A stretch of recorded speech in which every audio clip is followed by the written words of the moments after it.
Chapter 7 रोकड़ बही और उसके प्रकार सीख रहे थे। पिछले वीडियो तक हमने क्वेश्चन नंबर 7 कंप्लीट करे थे। उम्मीद है आपने सभी वीडियो को अच्छे से देखा होगा और सवालों को भी सीखा होगा। आज के इस वीडियो में हम क्वेश्चन नंबर 8 करेंगे। क्वेश्चन नंबर 8 भी इजी है बट थोड़ा सा हार्ड रहेगा। एक तो व्यवहार ऐसे है कि जो आपको थोड़े कम समझ में आए, प्रैक्टिस करनी पड़ेगी। बट मुझे ये भी पता है कि जो मेरे वीडियो लगातार अच्छे से देखता है, समझता है, तो उनको हार्ड व्यवहार में सही से आ जाते हैं। तो मैं ये उम्मीद करता हूँ कि आप वीडियो अच्छे से देखते होंगे और सवालों को अच्छे से सीखते भी होंगे। ठीक है, तो चलिए क्वेश्चन नंबर 8 में पढ़ता हूँ। यहाँ लिखा हुआ है निम्नलिखित व्यवहारों पर से नम्रता की 3 खानों वाले रोकड़ बही तैयार कीजिए। तो जैसा कि हमने रोकड़ बही के प्रकार में जो लास्ट प्रकार सीखा था 3 खानों वाले रोकड़ बही, तो आज हमने बना लिए हैं बट्टा, रोकड़ और बैंक के कॉलम। जब आप 3 खानों वाले रोकड़ बही बनाएंगे तब आपका टोटल कॉलम बनेंगे 14। जैसे कि आप गिन सकते हैं, यहाँ पर 7 कॉलम है और यहाँ पर भी 7 कॉलम है, तो टोटल मिला के 14 कॉलम बनेंगे 3 खानों वाली रोकड़ बही में। तो चलिए सवाल शुरू करते हैं। थोड़ा ध्यान दीजिएगा सवाल पे। रूल मैंने आपको क्या बताया था, खाली आपको ये देखना है कि आपके पास रोकड़ कब आ रही है या रोकड़ कब जा रही है। आए तो हम उधार करेंगे, जाएगी तो हम जमा करेंगे। चलिए पढ़ते हैं। 2015 अगस्त एक प्रारंभिक रोकड़ शेष 7000 और बैंक शेष 6000, दोनों के हमें क्या दी गई है, शेष दी गई है। जैसे कि मैंने आपको बता दिया था, अगर शेष दी गई है तो शेष हमेशा क्या होती है, उधार होती है। ठीक है, तो चलिए पहला व्यवहार करते हैं। तारीख 1 क्या लिखोगे, शेष आगे लाए, शेष आगे लाए।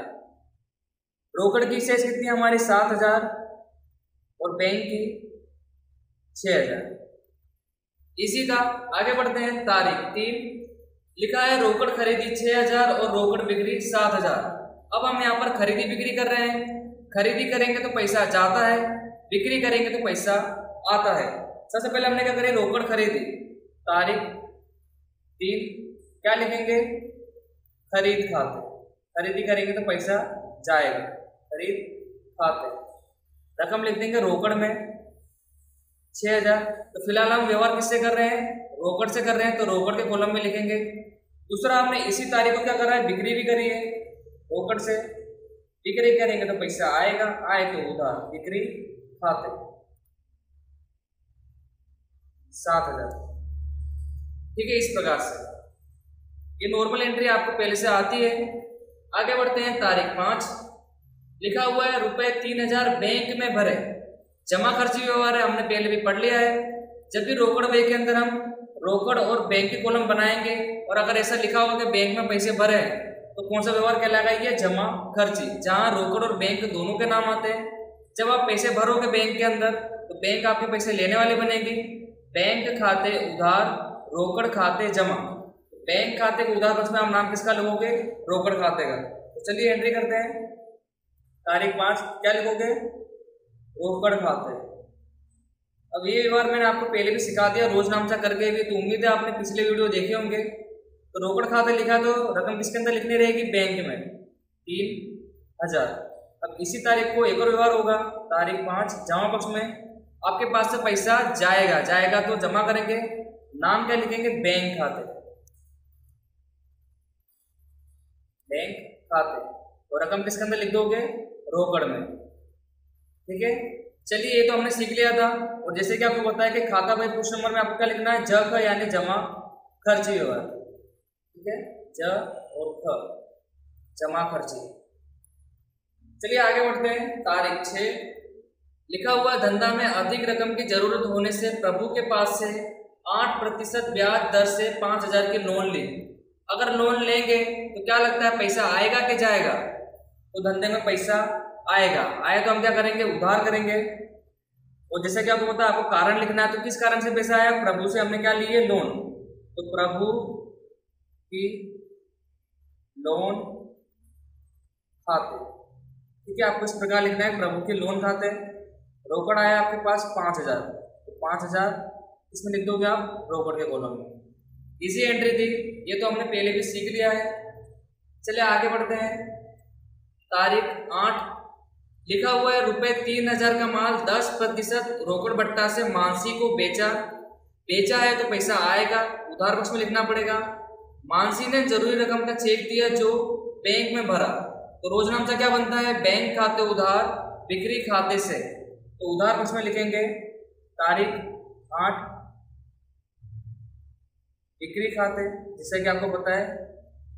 अब हम यहाँ पर रोकड़ बट्टा से माल बेच रहे थे, जैसे कि आपको पता है कि रोकड़ बट्टे का लेखा भाई में हमें करना है। 3000 में से जब आप 10% रोकड़ बट्टा माइनस करोगे तो कितना आएगा, 300 रुपये। तो 300 रुपये आपको लिखना है रोकड़ बट्टा में, और डिफरेंस की रकम यानी 2700 आप लिखोगे बैंक के कॉलम, क्योंकि हमको जरूरी रकम 2700 रुपया क्या मिला है, चेक मिला है। तो ये एंट्री भी सिंपल थी, पहले मैंने आपको सिखा दी थी। चलिए आगे बढ़ते हैं। तारीख 10 लिखा हुआ है 7000 का माल द्विज के पास से खरीदा और 50% रकम तुरंत ही रोकड़ से चुकाई। तो अब आपको तारीख नंबर 10 में ही पता होगा कि जितना हम चुका रहे हैं उतने से ही हम लेखा करेंगे। खरीदी करेंगे तो पैसा जाएगा। तारीख 10 क्या लिखेंगे, खरीद खाते, खरीद खाते। मान यहाँ पर हमारा कितने का है, 7000 का, हम 50% रकम चुका रहे हैं, तो जब आप 7000 का 50% करोगे तो कितना आएगा, 3500। इसका मतलब व्यवहार में केवल लेखा कितने करेंगे, हम 3500 से करेंगे। तो जब आप रोकड़ बही में लेखा करोगे तो 3500 से लेखा करना पड़ेगा, क्योंकि यहाँ पर आधा व्यवहार कैसा है, उधार है और आधा रोकड़ है, तो जितना रोकड़ है उतने से हम लेखा करेंगे। चलिए आगे बढ़ते हैं। तारीख 12 वेतन 3000, मजदूरी 500 और स्टेशनरी का 200 चेक से चुकाया। चेक से चुकाएंगे तो पैसा जाएगा हमारे पास से। तो तारीख नंबर 12 में 3 व्यवहार किए जाएंगे, वेतन के, मजदूरी के और स्टेशनरी खर्च के। ठीक है, तो चलिए एंट्री करते हैं। तारीख 12 सबसे पहले लिखेंगे वेतन खाते, दूसरा क्या है, मजदूरी,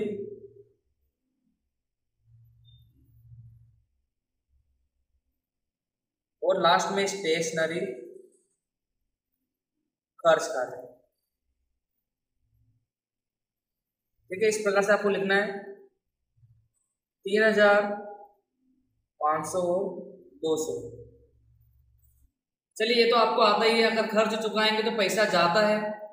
नेक्स्ट आगे बढ़ते हैं। तारीख 14 लिखा हुआ कमीशन के 1000 और दलाली के 500 रोकड़ी मिलेंगे तो पैसा आता है, आया तो हम उधार करेंगे। क्या लिखेंगे, कमीशन खाते, दूसरा दलाली खाते। रकम हमको रोकड़ से मिली है तो रोकड़ के कॉलम में लिखी जाएगी 1000 और 500। ठीक है, इस प्रकार से। तो उम्मीद है आपको यहाँ तक सवाल समझ में आ रहा होगा। आगे बढ़ते हैं। तारीख 16 बैंक ने 100 बैंक शेष पर का ब्याज नम्रता के खाते में जमा किया। तो ये वाली एंट्री हमने रोजनामचा में सीखी थी। यदि बैंक ब्याज के हमें मिलते हैं तो हमारी उपज कहलाती है। ठीक है, तो उपज हमेशा जमा होती है। तो रोजनामचा क्या बनता है, बैंक खाते उधार, बैंक ब्याज खाते जमा। तो बैंक की रकम क्या होती है, बढ़ रही है, बढ़ेगी तो हम क्या करेंगे, उधार पक्ष में। तो रोजनामचा क्या बन रहा है, बैंक खाते उधार। तो उधार पक्ष में एंट्री करेंगे। तारीख 16 लिखेंगे बैंक ब्याज खाते, बैंक ब्याज खाते। सिंपल है, आपको पता चलना चाहिए। यदि अगर बैंक हमारे खाते में ब्याज का जमा करेगी तो बैंक से हमारी बढ़ेगी, यानी हमारे पास पैसा आएगा। आया तो हम क्या करते हैं, उधार करते हैं। तो बैंक खाते उधार, बैंक ब्याज खाते जमा। बैंक खाते के उधार पक्ष में हमने नाम क्या लिखा, बैंक ब्याज खाते। तारीख 17 बिजली खर्च चुकाने के लिए 2000 बैंक में से निकाले। क्या लगता है हमने बिजली बिल चुकाया है? नहीं, केवल हम बिजली बिल चुकाने के लिए क्या कर रहे हैं, बैंक में से पैसे निकाल रहे हैं। तो फिलहाल हमने बिजली बिल चुकाया नहीं है, केवल चुकाने के लिए पैसे निकाल रहे हैं। तो रोजनामचा क्या बनेगा, जमा खर्ची व्यवहार है। अगर बैंक से पैसे निकालेंगे तो रोकड़ हमारे पास आएगी, आए तो उधार, रोकड़ खाते उधार, बैंक खाते जमा, क्योंकि यहाँ पर बैंक देने वाली बनेगी। तो रोकड़ खाते उधार पक्ष में नाम किसका लिखेंगे, बैंक का। तो चलिए एंट्री करते हैं। तारीख 17 क्या लिखेंगे, रोकड़ खाते के उधार पक्ष में बैंक खाते। तो जैसे कि आपको पता है हम रोकड़ खाते की एंट्री करें तो रकम किसमें लिखना पड़ेगा, रोकड़ में। कितने से लिखोगे, 2000 से। और नेक्स्ट क्या था, बैंक खाता जमा, क्योंकि बैंक हमको पैसा देने वाली है, देने वाले खाते जमा। तो तारीख 17 क्या लिखेंगे, रोकड़ खाते। अब बहुत बार हमने जमा खर्च व्यवहार कर दिया तो आपको समझ में आ रहा होगा। अब किसकी एंट्री कर रहे हैं हम? बैंक की। तो रकम किस में लिखेंगे? बैंक में। सिंपल 2000। तो अगर आपको थोड़ा कंफ्यूजन होता है तो सबसे पहले आपको रोकड़ खाते में रकम लिखनी है तो नाम क्या लिखेंगे? बैंक खाते। और यहाँ पर आपको रकम किस में लिखनी है? बैंक कॉलम में, तो नाम क्या लिखोगे? रोकड़ खाते। और यदि आपको रोज नामचा अच्छे से याद है तो वेरी गुड। अगर आपको रोज नामचा अच्छे से याद है तो आप किसी भी प्रकार का व्यवहार आसानी से कर सकते हो। तो आप लिख दोगे खाता भाई कुछ नंबर में क्या लिखोगे? जमा खर्चे। तो यहाँ पर भी लिख दोगे जमा खर्च। जैसे कि आपको पता है अगर रोकड़ और बैंक एक साथ देखने को मिले तो क्या कहलाएगा? जमा खर्ची व्यवहार कहलाएगा। आगे बढ़ते हैं। तारीख 20 लिखा हुआ है 1000 बिजली खर्च चुकाया और अन्य 1000 निजी उपयोग के लिए धंधा में से ले गए। एक हमने बिजली खर्च चुकाया है और दूसरा हमने निजी खर्च करा है। दोनों तरीके से पैसा जा ही रहा है तो जाएगा तो हम क्या करेंगे? जमा। सबसे पहले हमने क्या करा? बिजली खर्च चुकाया, तो बिजली खर्च खाते, ठीक है। और दूसरा उसी तारीख को हम क्या कर रहे हैं? निजी उपयोग के लिए ले रहे हैं तो क्या लिखेंगे? आहरण खाते। तो रकम किस में लिखेंगे? रोकड़ में। 1000 बिजली खर्च के चुका है और 1000 निजी खर्च के लिए, ठीक है। तो रोजाना का टोटल क्या बनेगा? बिजली खर्च खाते उधार, आहरण खाते उधार, रोकड़ खाते जमा, ठीक है। इसलिए हमने रोकड़ खाते के जमा पक्ष में नाम क्या लिखा? बिजली खर्च खाते और आहरण खाते। तो मैं उम्मीद करता हूँ सवाल आपको समझ में आ रहा होगा। आगे बढ़ते हैं। तारीख 22 यहाँ लिखा है पार्थ को 5000 का माल बेचा, उसने 10% रोकड़ बट्टा घटाकर जरूरी रकम का चेक दिया जो तुरंत बैंक में भरा। अगर हम माल बेचेंगे तो पैसा आता है, आए तो हम क्या करेंगे? उधार करेंगे। तो उधार पक्ष में एंट्री करेंगे। 22 तारीख हमने माल बेचा है पार्थ को, तो बिक्री खाते। टोटल माल हमारा 5000 का था जिसमें से उसने 10% रोकड़ बट्टा माइनस करके रकम चुकाई है। तो 5000 का 10% कितना होगा? 500 रुपये। इसका मतलब हमको जरूरी रकम का चेक कितने का मिला होगा? 4500 होगा, ठीक है, जो हमने बैंक में भर दिया है। तो एंट्री क्या बनेगी? बैंक खाते उधार, बट्टा खाते उधार, बिक्री खाते जमा। तो उधार पक्ष में हमने एंट्री करी बिक्री खाते, 500 रुपये लिखे बट्टा में, तो जो रकम मिली है 4500 उसको लिख दिया हमने बैंक के कॉलम में। इसी एंट्री दी। आगे बढ़ते हैं। तारीख 25 पार्थ द्वारा दिया चेक अस्वीकृत हुआ। तो ये वाली एंट्री भी हमने सीख ली थी। जब हमें किसी के पास से चेक मिलता है तो पैसा आता है तो हम उधार करते हैं, और यही किसी का चेक दिया है और अस्वीकृत हो जाता है तो हम जमा पक्ष में एंट्री करते हैं क्योंकि बैंक शेष कम हो जाती है। तो चलिए एंट्री करते हैं। तारीख 25 और मैंने आपको बताया था कि जब चेक अस्वीकृत होता है तो व्यक्ति के नाम के साथ लिखते हैं, ठीक है। तो किसका चेक था? पार्थ का। तो पार्थ खाते। चेक कितने का मिला था हमको? 4500 का। तो एंट्री भी किससे होगी? 4500 से होगी, ठीक है। सीख लिया था हमने पहले भी है। आगे बढ़ते हैं। तारीख 28 बंसरी को पुराने ऋण पेटे 6050 का चेक दिया, कुल ऋण 6100 का था। तो आप देख सकते हो कि हम ऋण के चेक से दे रहे हैं बट हमारा ऋण था कितने का? 6100 रुपये का, जबकि हमने चुकाए कितने? 6050। तो 50 रुपये हमें यहाँ पर कम चुकाने पड़ रहे हैं। कम चुकाएंगे तो हमें लाभ होगा और हमारे पास से चेक जा रहा है, जाएगा तो हम क्या करेंगे? जमा पक्ष में एंट्री करेंगे। तो तारीख 28 क्या लिखेंगे? बंसरी खाते।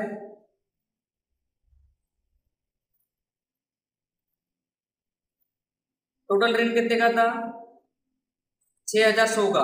हमने चुकाए केवल कितने? 6050। तो 50 रुपये हमें क्या हो गया? फायदा हो गया, ठीक है। तारीख 29 यहाँ लिखा हुआ है गोपी ने उसके 2040 के देवा पेटे 2000 रोकड़ी चुकाए।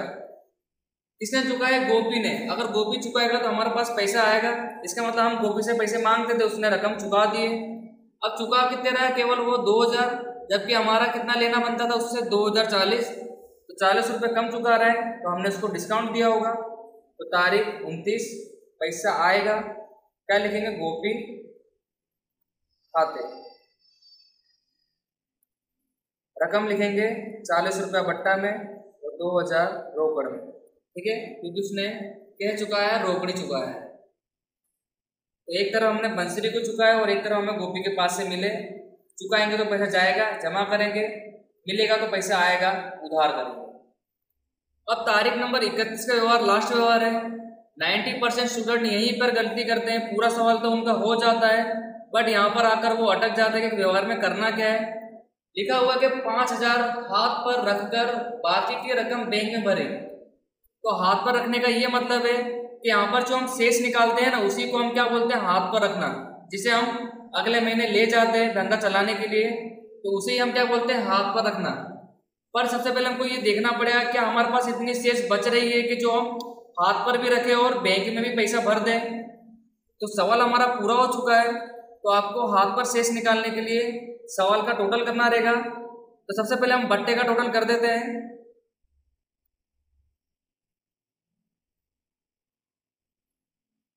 जैसा कि आपको पता है कि आपको 3-4 लाइन छोड़ देनी है, तो जब आप बट्टे का टोटल करोगे 300, 500, 800 और 40, तो यहाँ पे कितना हो जाएगा 840। यहाँ पर भी टोटल कर देते हैं, तो केवल यहाँ पर कितना है 50।